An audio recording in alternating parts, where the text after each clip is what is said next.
Quelque chose qui s'éloignait de toi s'est arrêté, puis s'est retourné.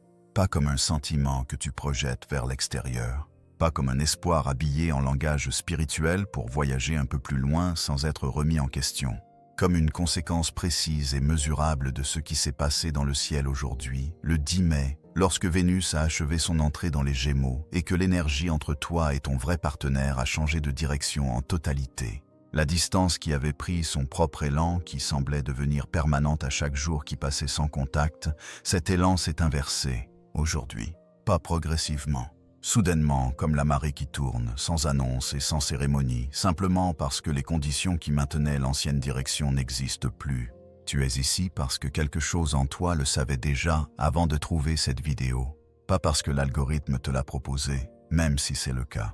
Parce que la partie de toi qui navigue en dessous du niveau de la logique a senti le renversement dans le champ avant que ton esprit conscient n'ait la moindre donnée pour le confirmer. Avant que nous allions plus loin dans ce que cela signifie et dans ce qui se passe de l'autre côté de ton silence en ce moment même, mets un j'aime à cette vidéo, abonne-toi et écris en commentaire « Je suis prête à recevoir ». Pas comme un vœu, comme une déclaration de ce qui est déjà vrai dans ton corps, même si ton esprit est encore en train de rattraper. Reste avec cela. Ce qui vient ensuite est la partie que la plupart des gens manquent. La raison précise pour laquelle cette activation t'arrive différemment qu'elle n'arriverait à quelqu'un d'autre qui regarderait cette vidéo aujourd'hui. Parce que voici la vérité que la plupart des transmissions de ce genre passent complètement sous silence. Tout le monde qui rencontre cette énergie aujourd'hui ne la sentira pas atterrir. La porte qui s'est ouverte ce matin dans le champ planétaire est réelle, mais elle ne s'ouvre pas de la même façon pour chaque personne qui s'en approche. Ce qui détermine si elle s'ouvre pour toi n'est pas ton signe, pas ton thème astral, pas ta fidélité à une pratique spirituelle. C'est quelque chose de bien plus précis que cela. Et c'est quelque chose que tu as construit, en grande partie en privé, en grande partie sans confirmation extérieure que cela fonctionnait, depuis plus longtemps que tu ne le réalises probablement. Ce que tu as construit en toi n'a aucune présentation extérieure. Aucune annonce, aucun changement visible dans ton comportement que les gens autour de toi auraient remarqué ou nommé. La rénovation s'est faite entièrement en dessous de ce qui pouvait être vu, en dessous de ta présentation sociale, en dessous de la version de toi qui va au travail, répond aux messages et fonctionne dans la vie ordinaire.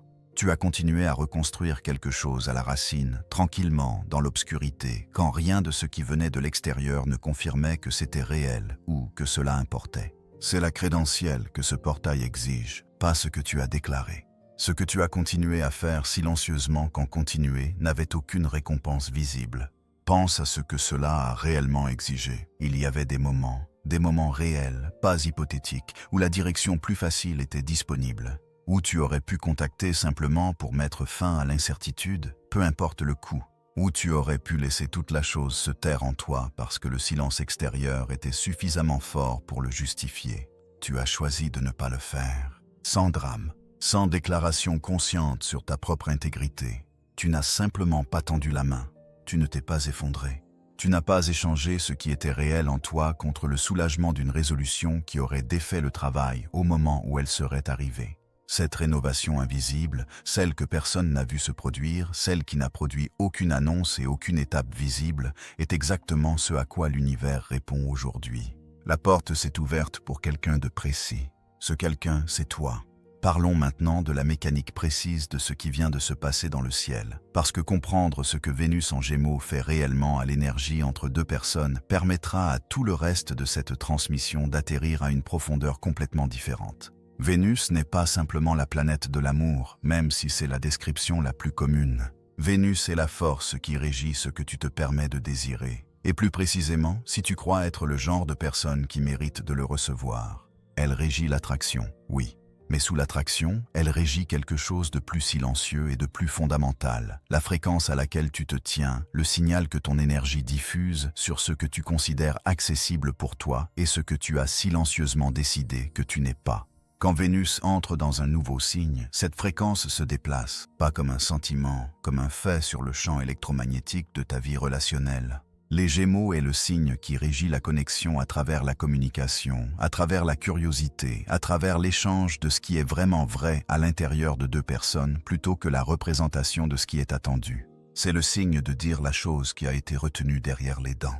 C'est le signe de la conversation qui arrive enfin, pas parce que quelqu'un a finalement trouvé le courage seul, mais parce que l'énergie qui soutenait l'évitement et le silence confortable a simplement manqué d'espace pour se maintenir.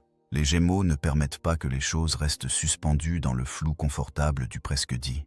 Il accélère la surface, il rend le non-dit trop lourd à continuer à porter sans coup.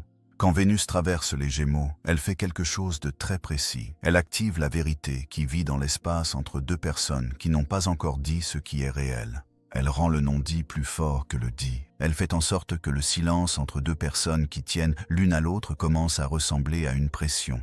Pas une quiétude paisible, mais un récipient plein, sans plus d'espace. Et le jour où elle perfectionne son entrée, aujourd'hui, cette pression atteint un seuil.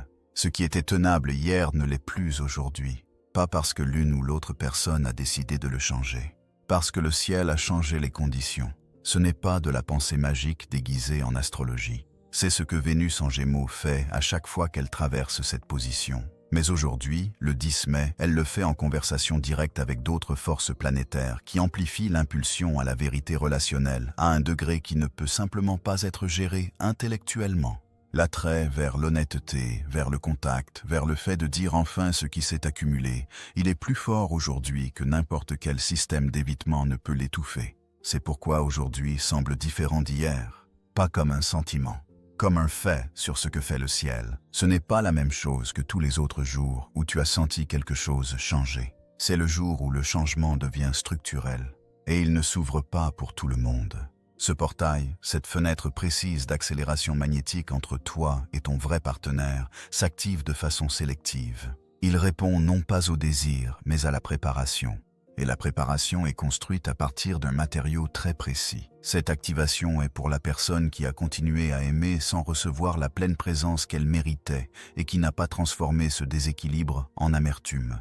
Qui a continué à se montrer avec un soin genuinement authentique même quand la réciprocité était partielle, sans transformer le soin en arme ni l'absence en preuve de sa propre indignité.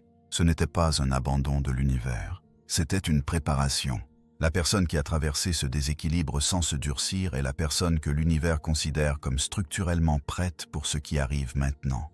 C'est pour la personne qui n'a pas été ignorée par la vie, qui était protégée d'une version de l'histoire qui serait arrivée avant qu'elle n'ait le terrain intérieur pour la tenir. Ce n'était pas être ignoré, c'était être protégé. La distinction n'est pas petite. L'une te laisse derrière. L'autre te garde en réserve pour quelque chose qui requiert exactement la personne que tu es maintenant. Et c'est pour la personne qui a essayé quelque chose. Une relation, une connexion, une dynamique, et a découvert que cela ne produisait pas ce que cela semblait promettre. Qui n'a pas catastrophisé cet échec, ni l'a utilisé comme preuve d'une limitation permanente? Ce n'était pas un échec, c'était une calibration. Chaque tentative qui ne s'est pas complétée était l'univers affinant le signal, devenant plus précis sur ce qu'est réellement ton vrai partenaire, par opposition à la version que tu imaginais avant d'avoir suffisamment de données. Ce que tu portes maintenant, grâce à tout cela, est une qualité particulière de discernement qui ne se forme qu'à travers l'expérience vécue.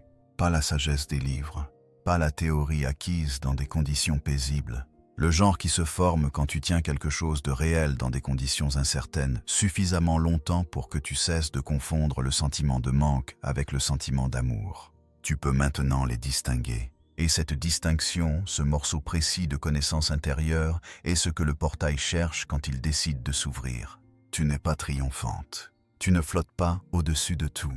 Tu es ancrée, silencieuse, et précisément positionnée pour ce qui arrive ensuite. Abordons maintenant la partie qui a été la plus difficile, le silence, la distance, la période d'attente qui semblait n'avoir ni fin ni pure pause. Parce que la relation de l'univers au temps n'est pas ce que la plupart des gens croient. Le délai n'était pas une punition, ce n'était pas de l'indifférence, et ce n'était pas un signe que ce que tu voulais n'était pas destiné à toi. L'univers ne retarde pas par cruauté, il retarde par une précision que l'ego trouve presque impossible à faire confiance parce que la confiance sans confirmation est la seule chose pour laquelle l'ego n'a pas été conçu. Si cela était arrivé plus tôt, si le signal était venu il y a 6 mois, si la connexion s'était accélérée avant aujourd'hui, tu y serais arrivé en ayant encore besoin qu'elle réponde à quelque chose, portant encore la question non résolue de ta propre valeur dans la dynamique, ce qui aurait fait de la dynamique une question autour de cette question plutôt que d'un contact authentique. On aurait demandé à la relation de faire deux travaux, être une relation et être la preuve que tu es aimable. Aucune relation ne peut faire les deux travaux à la fois. L'un s'effondre toujours sous le poids de l'autre. Ce qui arrive maintenant peut être reçu comme connexion, une vraie connexion réelle, plutôt que comme confirmation. C'est un type de relation complètement différent. C'est celui pour lequel l'univers protégeait l'espace. Et voici la version de cette histoire qui a failli se produire, celle que le délai a empêchée. Tu serais arrivé à la connexion ayant encore besoin qu'elle complète quelque chose de non résolu en toi. L'amour aurait été réel, mais en dessous aurait couru une question à laquelle on demandait silencieusement à la connexion de répondre « Suis-je suffisante ?» Cette question, amenée dans une relation, refaçonne tout. Elle change comment tu reçois l'affection, en vérifiant toujours si c'est une preuve suffisante. Elle change comment tu interprètes la distance, en la lisant toujours comme une confirmation de la peur. L'autre personne devient, sans que l'une ou l'autre de vous ne le choisisse, moins une personne et plus un miroir que tu essaies de lire. Tu aurais construit quelque chose de réel sur une fondation avec une fissure. Et les fissures, sous le poids du temps et de la vie ordinaire, deviennent l'histoire. Et Saturne, la force planétaire qui régit ce qui devient permanent, ce à quoi on donne une structure, ce qui est autorisé à devenir réel, n'ouvre pas ses portes avant l'heure. Pas parce qu'il est sévère, mais parce qu'il est précis. Il comprend qu'une porte ouverte avant que les deux personnes soient prêtes n'est pas un cadeau. C'est un test que les deux personnes vont échouer. La précision du moment et la précision du cadeau. Le délai lui-même était le soin. Ce qui est différent maintenant n'est pas que le temps a passé. Ce qui est différent, c'est que toi, sans personne pour te regarder, sans récompense extérieure, sans même être certaine que cela faisait quelque chose, tu as genuinement changé. La question qui vivait au centre de ton intérieur s'est tue. Pas supprimée, silencieuse, répondue de l'intérieur plutôt qu'en attente d'une réponse extérieure. Ce changement est ce que Saturne attendait, c'est ce qui a rendu la porte disponible. Ce qui se passe en ce moment, de l'autre côté du silence, à l'intérieur de la personne à laquelle ton âme est connectée, n'est pas ce que cela semble être depuis ton point de vue. Cette personne ne supprime pas, elle ne rationalise pas le silence avec une histoire intérieure bien rangée. Elle ne range pas ce qu'elle ressent dans une pièce intérieure séparée, qu'elle visite uniquement quand c'est pratique. Cette personne est assise au bord de l'action, en ce moment même, retenue non pas par l'évitement mais par le poids entier de ce que l'honnêteté l'exigerait d'admettre, sur elle-même, sur ce qu'elle veut, sur ce qu'elle n'a pas encore dit. Elle est presque prête. C'est la description la plus précise et la plus spécifique de là où elle se trouve en ce moment, presque prête pour le pas qui change tout. L'énergie des Gémeaux qui s'est activée aujourd'hui ne donne pas aux personnes comme celle-là plus d'espace pour rester dans le presque. Elle l'enlève. Les Gémeaux est le signe qui fait que le non-dit se sent physiquement plus lourd que le dit, et pour quelqu'un qui est assis au bord d'une vérité qu'il n'a pas encore prononcée, aujourd'hui ce poids devient genuinement difficile à porter. Les pensées arrivent plus fréquemment. Les moments silencieux sont moins silencieux. Les textures ordinaires de la journée continuent à porter plus qu'elles n'étaient censées porter. Une chanson, une odeur, la qualité particulière de la lumière à une certaine heure. Les choses qui devraient être neutres ne le sont pas aujourd'hui. Ce avec quoi elles sont assises est la reconnaissance que ce qu'elles ressentent est réel et la reconnaissance simultanée de tout ce que le dire à voix haute mettrait en mouvement. Pas la peur de toi, la peur d'elles-mêmes. La peur de ce que cela dit sur qui elles sont, sur ce qu'elles veulent vraiment, sur la vie qui devient possible et la vie qui devient impossible une fois qu'elles cessent de prétendre autrement. Le poids qu'elles portent ne concerne pas si elles doivent te contacter. Il concerne si elles sont prêtes à être d'abord aussi honnêtes avec elles-mêmes. C'est ce que ce transit leur fait aujourd'hui. Rendre le coût du presque trop élevé pour continuer à payer. Le silence perd sa justification en temps réel, pas parce qu'elles ont décidé de le lâcher, mais parce que cette énergie ne soutient plus ce genre de suspension. Une fois que cette reconnaissance s'allume, elle ne se tait pas. Elle attend seulement que le courage la rattrape. Tu te trouves devant quelque chose en ce moment. Pas un carrefour dramatique avec des signes et des symboles pointant dans des directions opposées. Un silencieux. Les silencieux portent toujours le plus grand poids. Il y a deux états intérieurs disponibles pour toi dans cette fenêtre précise. Ils se ressemblent de l'extérieur. Tous les deux sont immobiles. Tous les deux sont silencieux. La différence est entièrement intérieure et c'est la différence entre deux futurs complètement différents.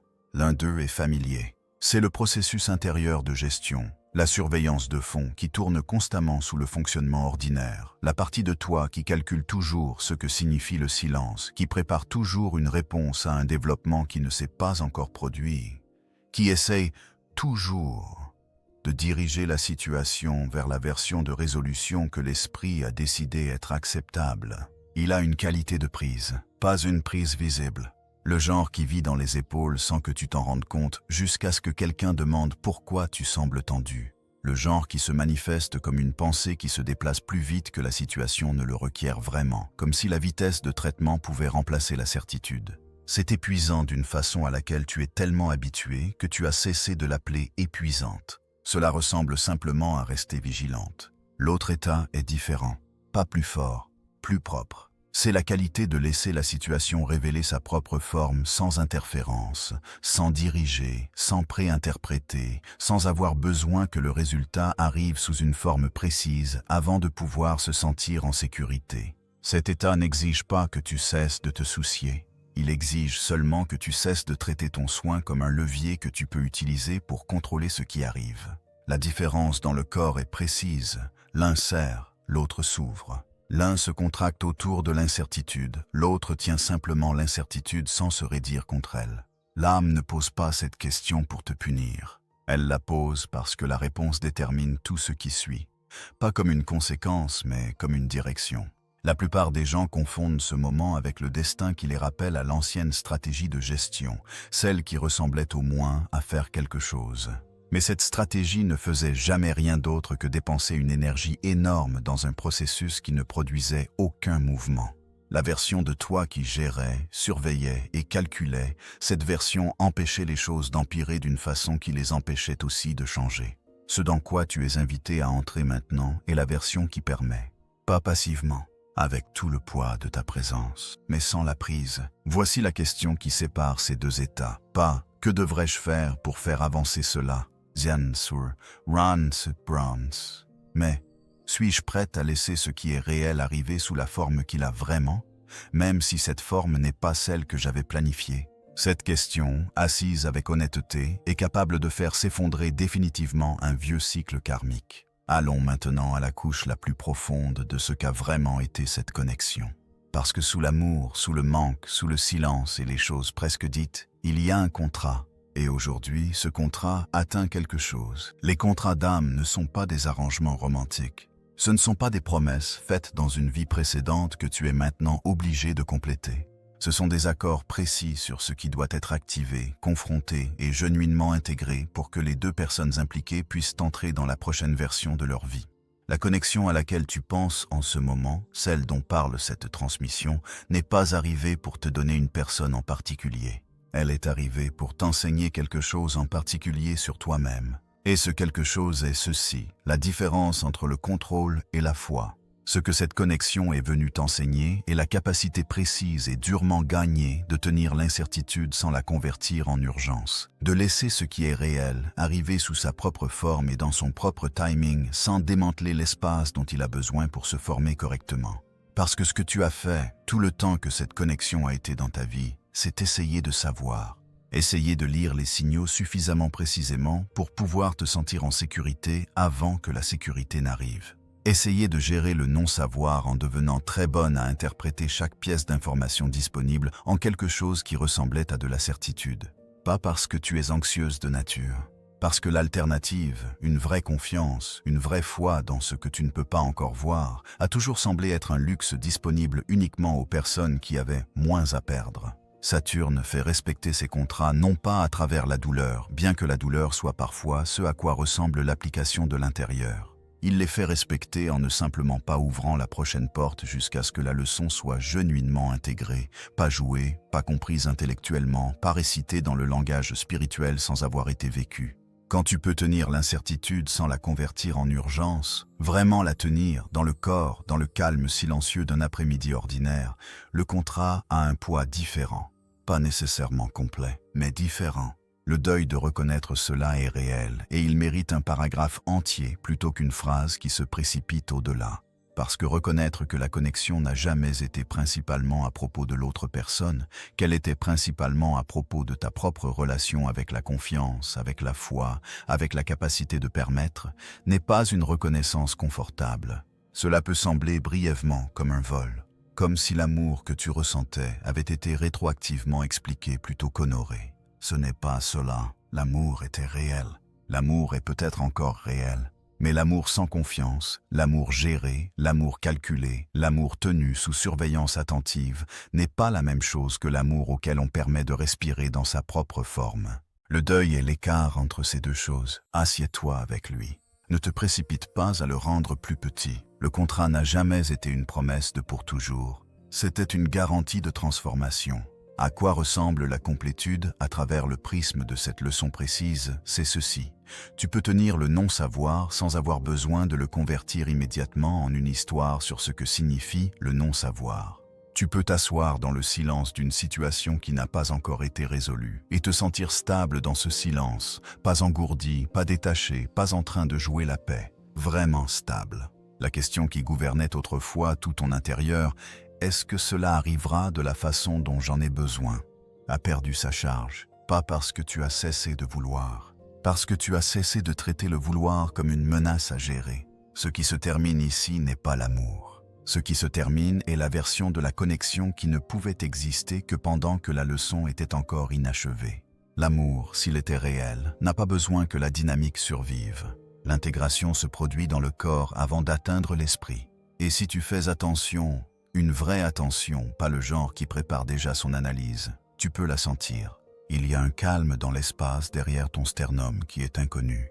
Pas un engourdissement, tu connais maintenant cette différence. Un calme qui n'a pas d'urgence derrière lui, pas de qualité agitée, pas de sentiment qu'il se brisera au moment où quelque chose d'incertain le traversera. Il est simplement là.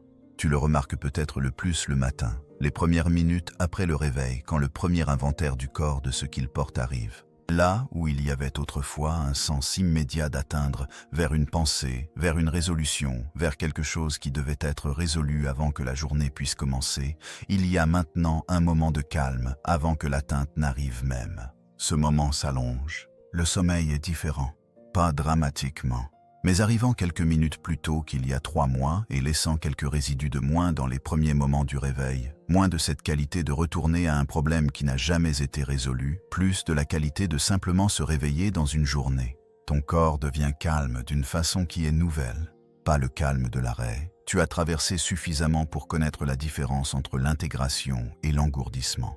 L'arrêt a une platitude, une qualité d'avoir baissé le volume de quelque chose qui joue encore. Ce qui se passe maintenant ressemble davantage à ce que le volume était toujours correct. C'est le bruit statique qui diminue. Il y a autre chose. La qualité d'un après-midi tranquille a changé. Ce qui semblait autrefois être une invitation pour l'esprit à revenir à ce qui n'était pas résolu, le danger particulier d'une heure non structurée, porte maintenant une texture différente. Il est possible d'y être simplement, sans jouer la paix. Juste présente dans le calme, sans que le calme ressemble à une menace. Ton système nerveux n'est pas confus, il se stabilise. Et se stabiliser n'est pas la même chose que se rendre. Se stabiliser est ce qui se passe quand un système qui a exécuté des protocoles d'urgence pendant longtemps reçoit enfin le signal que l'urgence est terminée. Ce signal n'est pas venu de l'extérieur, il est venu de l'intérieur. C'est pourquoi il tient. Quand le corps n'est plus en train de se préparer pour la prochaine vague d'incertitude, il commence, très silencieusement, à se préparer pour quelque chose d'entièrement différent. Ce qui se stabilise maintenant dans la forme de ta vie n'est pas un nouveau départ dramatique. C'est une série de petites clarifications, des décisions qui arrivent sans le vieux bruit de fond du doute qui les accompagnait. Pas parce que les décisions sont devenues plus faciles dans un sens extérieur, mais parce que le conflit intérieur qui compliquait autrefois chaque décision s'est dissous à sa source. Là où cela ressemblait autrefois à attendre, cela se révèle maintenant comme devenir. Les choses qui nécessitaient autrefois de la délibération n'en nécessitent plus. Le corps les a déjà prises, silencieusement, sans un moment sur lequel tu peux pointer, sans annonce. Il a simplement cessé d'être disponible pour certains coups, pas comme une décision prise une fois et nécessitant ensuite d'être défendue. Comme une réalité biologique, de la même façon que le corps cesse de tolérer un aliment qu'il a finalement reconnu comme incompatible, pas dramatiquement, pas avec des annonces, mais définitivement, comme le sont toujours les vrais changements. Ce qui semblait autrefois être de la sécurité, le familier, le connu, la dynamique prévisible à laquelle tu revenais parce qu'au moins tu en comprenais les dimensions, se présente maintenant comme un plafond, pas un plancher, une limite, une version plus petite de ce que tu sais maintenant être possible. Et cette reconnaissance n'est pas quelque chose que tu as fait consciemment. Elle est arrivée d'elle-même comme la conséquence naturelle d'avoir genuinement expansé. Là où cela disait autrefois « je peux faire fonctionner ça », cela dit maintenant « ce n'est pas pour cela que je suis disponible ». La formulation semble similaire de l'extérieur. De l'intérieur, le terrain en dessous est complètement différent. Les synchronicités changent de qualité, elles ne te guident plus vers quelque chose. Elles confirment où tu es déjà. La différence entre ces deux expériences n'est pas subtile. L'une cherche, l'autre est trouvée. Les choses qui semblaient autrefois être des coïncidences significatives que tu devais suivre attentivement pour ne pas les manquer semblent maintenant plutôt comme l'univers qui acquiesce, comme bien sûr, comme ça s'emboîte. Parce que la fréquence que tu portes est différente et le champ répond à la fréquence. L'univers n'essaie plus de te guider vers l'alignement. Il commence à répondre à l'alignement que tu portes déjà. L'énergie des autres personnes est maintenant plus facile à lire avec précision. Pas parce que tu es devenue plus perceptive, bien que peut-être oui, mais parce que tu ne filtres plus leur signal à travers la distorsion de ton propre matériau non résolu. Quand la blessure qui te faisait voir certaines choses comme des menaces n'est plus activée, le monde a une apparence différente, plus précis, plus lisible. Tu commences à remarquer ce que les gens veulent vraiment dire plutôt que ce que l'ancienne peur te disait qu'ils pourraient vouloir dire.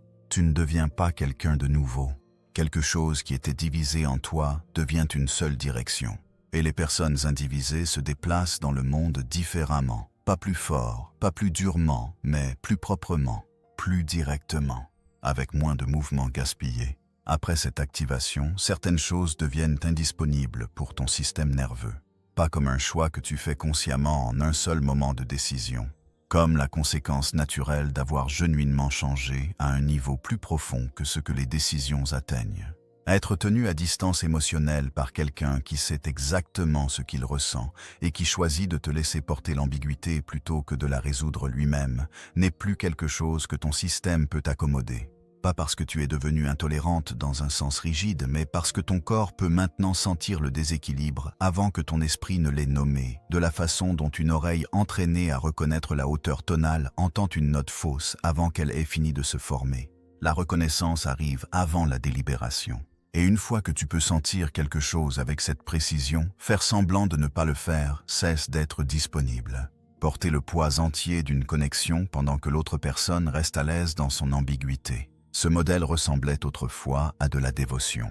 Il ressemblait au genre d'amour qui était prêt à faire le travail difficile. Mais dévotion et travail à sens unique ne sont pas la même chose, et quelque part au cours de tout ce que tu as vécu, ton corps a appris la différence d'une façon qui ne peut pas être désapprise.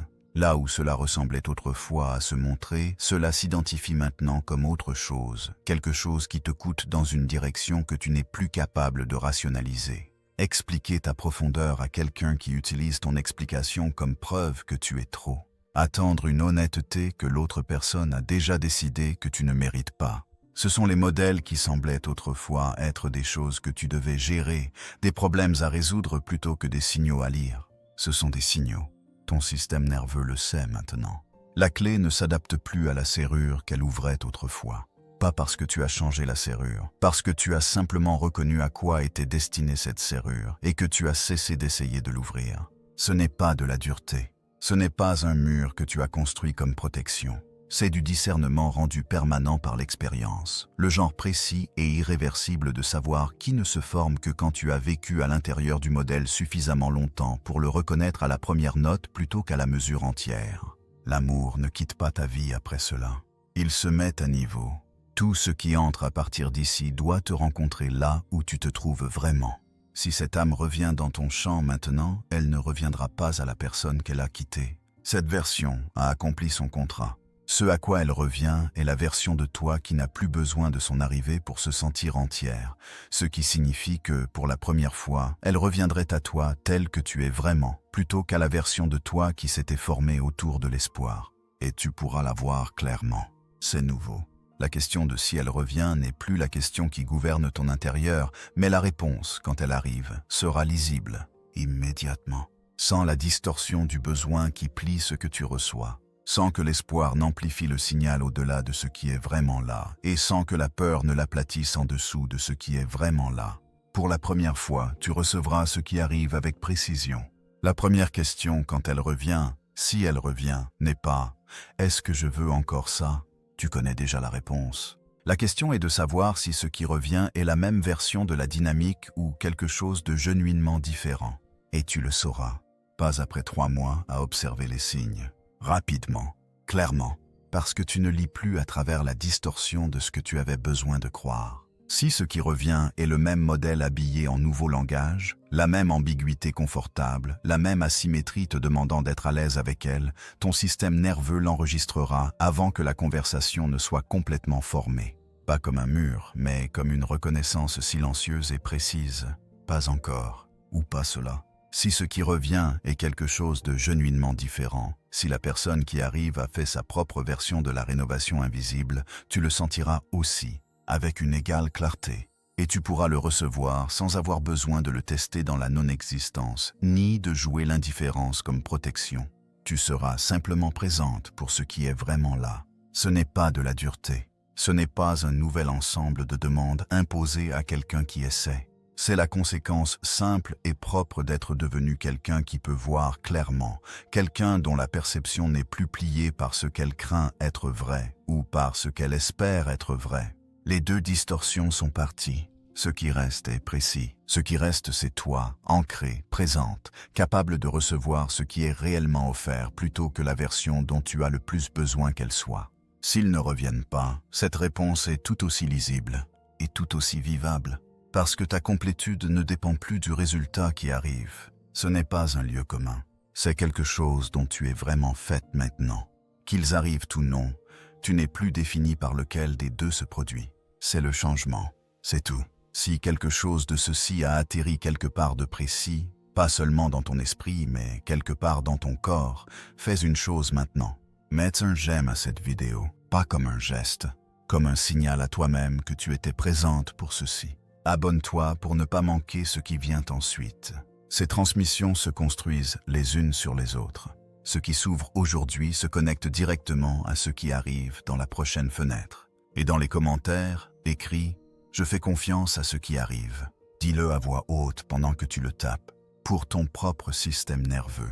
Les mots prononcés avec un vrai sens complètent quelque chose que la lecture silencieuse laisse inachevé. Et si quelqu'un dans ta vie se tient à un seuil qu'il ne peut pas tout à fait nommer, partage ceci avec lui. Ton âme sait déjà qui, quelque chose est déjà arrivé. Pas à l'extérieur de toi, à l'intérieur de toi, dans la qualité avec laquelle tu tiens aujourd'hui différemment de la façon dont tu tenais hier. Une porte qui est silencieuse n'est pas une porte qui est fermée, et celle qui s'est ouverte ce matin dans le mouvement précis de Vénus entrant dans les Gémeaux s'est ouverte vers toi. Pas vers un public général, vers la personne qui a construit ce que tu as construit en privé. Ce qui passe par cette porte ne s'annonce pas avec fanfare. Il arrive de la façon dont la certitude arrive toujours, silencieusement, complètement, avec la qualité particulière de quelque chose qui allait toujours se produire et qui a finalement trouvé son moment. Tu n'as pas besoin d'aller le chercher. Il se déplace déjà dans ta direction. Ce n'est pas un espoir, c'est là où tu es.